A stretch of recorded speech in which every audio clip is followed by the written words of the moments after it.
It is a Friday before Labor Day.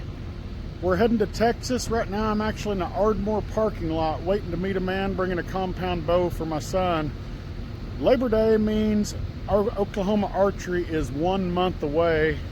So soon we'll be in the deer stand, but this weekend we're going to be at a car show in Texas. We're also going to watch the Rangers play. Stay tuned. You're going to see a bunch of slick old hot rods in this video.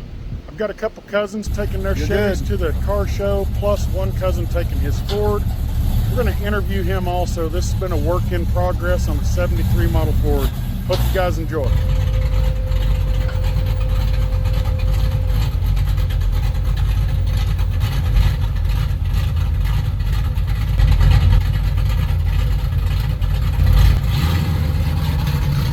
My name is Darrell, Ponder, Texas. This is my 79 Ford.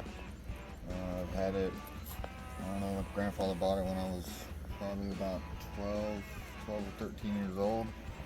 I remember going with him to buy it, pick it up, test drove it.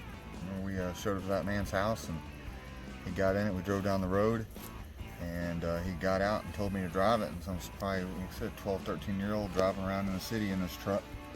And had to have it, and he went and talked to the guy about it and thought it was too much money, and I got upset on the way home thinking this was the only truck worth having, and I guess he felt bad and went back the next day to try to get it. He had already sold it to the guy that showed up right behind us.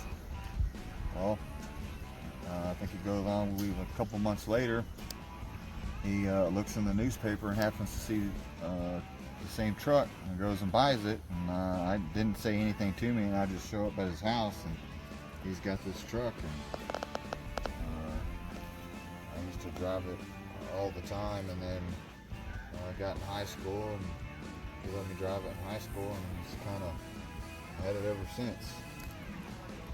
And never had any money to fix it up.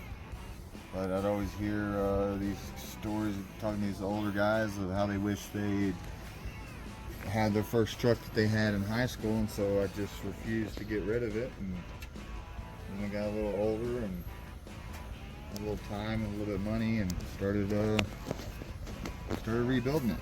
Totally transformed the truck. As far as the inside, it's still a work in progress. Just got carpet put in there on Thursday.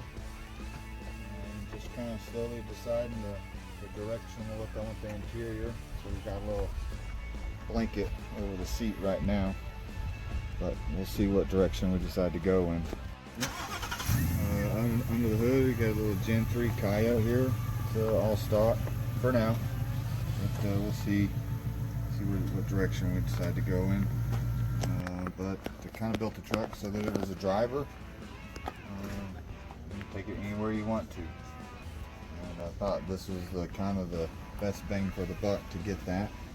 I really wanted to go with a big block, but I felt this would be the most reliable. Or I could drive across the country if I wanted to. So went with that. I think it was the right choice for this truck. I think it would probably be my last fuel injected. I think everything else would be carbureted from here on out. But we got that. Now the fabricator did decide to go with a Chevy transmission behind us. Got a little 4L80. Had some problems with it. It's not the only Chevy part on the truck, but had lots of problems with it. It's third transmission. I think we got it dialed in this time. Then we'll go from that, and we got the Chevy transmission. Then we got a Ford 9-inch in the back. So I'm not going to blame Chevy on the transmission because that is the second rear end also. So got a little problems from both of those guys.